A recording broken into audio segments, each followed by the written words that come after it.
All right. My deep dive is this. And this is something I've thought about for a while, ever since the thing that really sparked my interest in this question, and I'm glad I have you two guys here to answer this, was when Charles Woodson left the Packers secondary, and he wasn't even, by the time he left to go back to the Raiders, he had lost a step for sure, and was not a great corner. But after he left, it seemed like every other guy in that secondary got worse. And I was like, how much when you have a young group, and I'm thinking of the Packers wide receivers last year, this year, where it's just youngsters, guys, first year, second year, that's it. How much when you have a young group do you learn from a position coach, and how much do you learn from like having vets in the room? When, people say, I think people do that a lot with young quarterbacks and like vet backups. They want a vet to teach the young quarterback. Correct. Or the Carolina Panthers wanted Adam Thielen to teach their young wide receivers.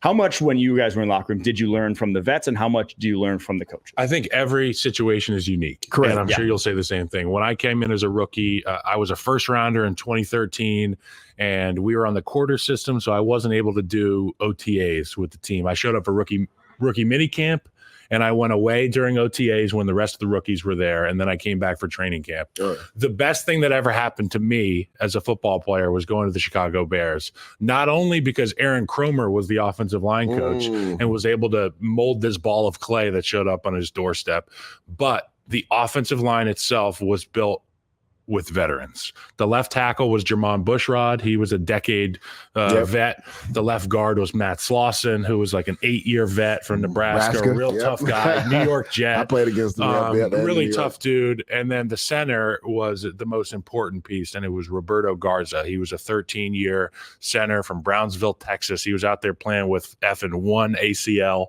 You know what I'm saying? He had like a bad ACL surgery, and his ACL just disappeared. Well, he's out there playing. The comfort in which you feel being around these veterans, I feel like gives you way more confidence than any coach could ever give you. 100%. Now, the technique and the way to go about your business on a day-to-day basis, like what you're going to work on, that's the coach. Mm-hmm. That's the O-line coach. Because you come in after practice and they say, where's that outside hand? Where's your feet? The guys around you aren't going to hound you about that stuff. The great thing that the veterans do is they teach you how to be a man in the NFL. Yep. And they teach you how to go about your business, when to show up at the building, what we eat for breakfast, what we do during the optional lift time. If we do get some free time, you go get treatment. These are the lessons that the veterans teach you. But also when you're on the field with these veterans, there is a sense of calm. There is a sense of, this guy's been through this experience before, and there's nothing that we're going to see today that won't bother us or that'll shock us. And I played next to a right tackle 7th-round pick, Jordan Mills, who was a rookie as well. We came in together, played next to each other. We could have never accomplished what we did without having a veteran presence in the room. I really feel like the vets are equally or more important than the coaches. I'm going to say the vets are more important. Like, having the right vets around you is more important. And I say this because all coaching isn't created equal. And I know people will probably look at me crazy for saying this. There are some coaches that aren't good in the NFL. Yep. I'm just going to be honest. Like, there are.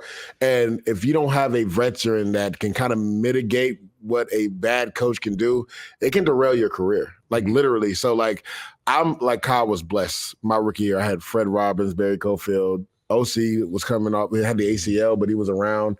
Matthias Kiwanuka was an amazing vet in New York. And I learned a lot by just watching these guys a lot of times. Like, and they took me under their wings. And we had this conversation before. I feel like that's a lost art in today's NFL. Like, veterans actually taking guys up under their wing, not just on the field, but off the field as well. That's so important to your growth. We do O-line dinners on Mondays. Correct. Like, that's so, and it's mandatory. Yeah. Like, you have to be there. Like, building up that continuity in that group literally helps you to have success on the field. And that was the big thing. Like, I was always with Fred, like on those Mondays, like or like Tuesday afternoons, I'd go to his house. There was Ronaldo Wynn took me under his wing. He was the first vet to show me, like, hey, young boy, you got to take care of your body. He would pay for my massages every Tuesday. Oh, wow. I had never had massages before coming from college. I didn't know what that was. He was like, come with me, I'm going to show you. Because he was an undrafted guy, too, when he came in. And he was in, like, year 11. Jeez. Right? So he was like, you want to get to where I'm at? Come with me. I got you. I'm going to pay for your massages every week. And, like, again, I had amazing vets. And not everybody has had that scenario. to your point, when it comes to like the fundamentals of it, the coach is important there, but even the vets too, because again, I learned so much by watching guys. I could learn what, based off my skill set, what I can get away with, what I couldn't get away with, where my hand placement needed to be. If I do this and this guy reacts this way, how do I counter that? Like just watching some of these vets and then being able to even stay with them after practice a few times, like they didn't have to do that, right? So that's why I think having those veteran guys that you can lean on that do it the right way, man, it's not just important for you on the field, but it's important for you off the field as well. And I think one thing that I forgot to mention was my advice to players that have the means to do this: take one of your guys from your position group in. Yeah, whether it's for the summer or leading into training camp. It's so big. Charles Leno, I remember, slept on an air mattress in my guest room, and me and Charles Leno to this day are so tight. And he was a 7th round pick. He didn't know if he was going to make the team, and he was like, I don't want to buy anything. I don't want to rent anything. I don't have any money. He's like, so I'm just going to bring my mattress over there. I love that. And there's, countless stories like that of guys that I played with, and it ended up being such a benefit. And to your point about guys showing you what to do within your room, there's even vets outside of your position room. Correct. Like I remember Matt Forte and the way that he went about his business, even down to the fact that he wore the same shirt. He wore the same cutoff dry fit shirt every day. It said Workhorse on the front and 22 on the back. And like, you have to earn the ability to wear that shirt. 100%. And you wear that because every day you get it cleaned and you wear it and you go to work. And guys like that light the way for rookies who come in and they can show them how to get things done in the league, to your point. And I think something that you hit on that I wanted to reiterate is you said not all position coaches are actually good at coaching their position in terms of skill development. A lot of times position coaches are there because they were a friend of a friend who are just you said it, not me. A lot of guys fail upward. The thing that opened my eyes about that, and I'm not going to throw him too far under the bus because he's obviously made a good career out of himself. But Bobby Slowick, when he came to PFF, I remember when I first met him. So he was on the Washington coaching staff, Redskins before that.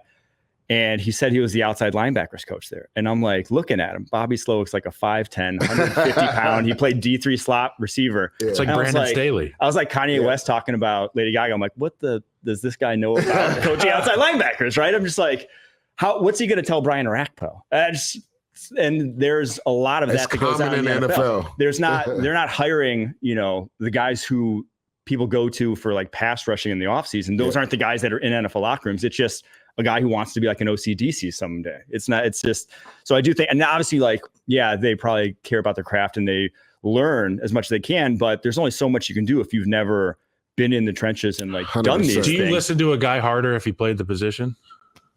You brought it up, not me. 100%. So is that taboo? Is that taboo for us to talk about? But I think people are interested in hearing this, like Aaron, because they don't understand. Aaron Cromer, my rookie O-line coach, played offensive line. And Carl Dunbar. And when I looked him in the eyes, I looked at myself 30 years down 100%. The road. And I was like, I can trust this guy. I can latch onto it. And also, you think about where these guys have been. We got Cromer from New Orleans. New Orleans had Jari Evans, Carl Nix, all these guys. And when I showed up on Cromer's doorstep, he had a DVD package for me. He was like, only watch these guys. Oh, for sure. 100%. That stuff helps. And I can trust him knowing that he's an O-lineman. He's coached great guys. They've won Super Bowls. He's got all pros. I'm so glad we brought this conversation up because I have been beating the drum for owners to hire previous players because just when you've been through it, like you said, like guys are more apt to listen to you, right? Because they know what they've trust you, right? You've been through what they've been through.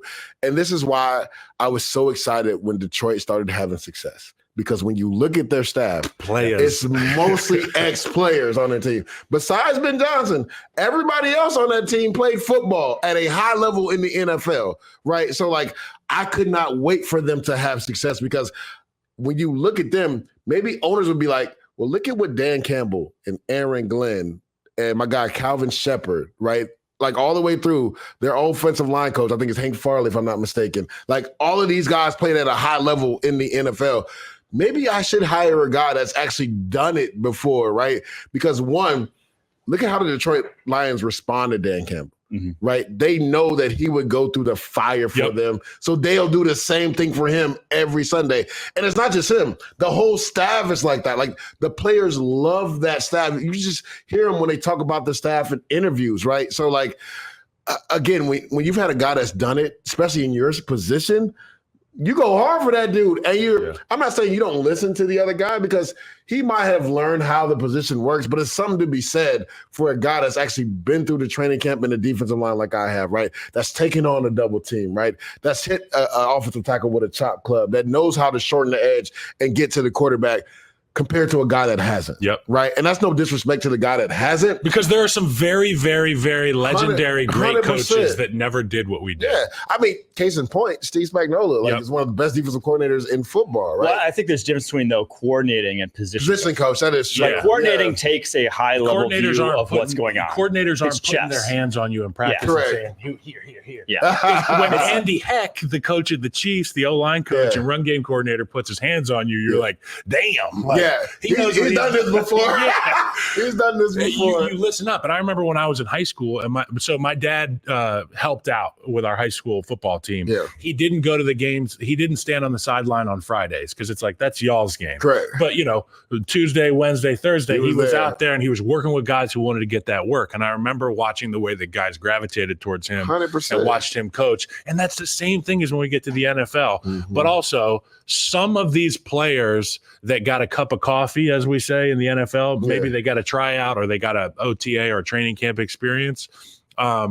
Maybe they were the smartest guy in their room. Maybe they did have the best plan and technique, but they weren't physically gifted. Correct. You see a lot of coaches like that end up in the NFL, NFL coaching ranks. Not necessarily NFL guys, but college football players. So there is a place for that. Like Corey Matei, who is the assistant O-line coach for the Kansas City Chiefs, who I think is going to be a tremendous O-line coach in the NFL. If you looked at him walk through the door, you'd say, he probably was the statistician for the basketball team. He's like 5'10", like 190, but he was a college center. You know what I'm saying? Like in a small school. Like Duke Manyweather. Yeah, like Duke Manyweather, Humboldt State. Like, tiny college center. But he had, because he was so an outlier physically, he had to learn perfect technique. You have to learn that stuff. So to try to marry talent with technique and coaching with receiving coaching, that's where it's at.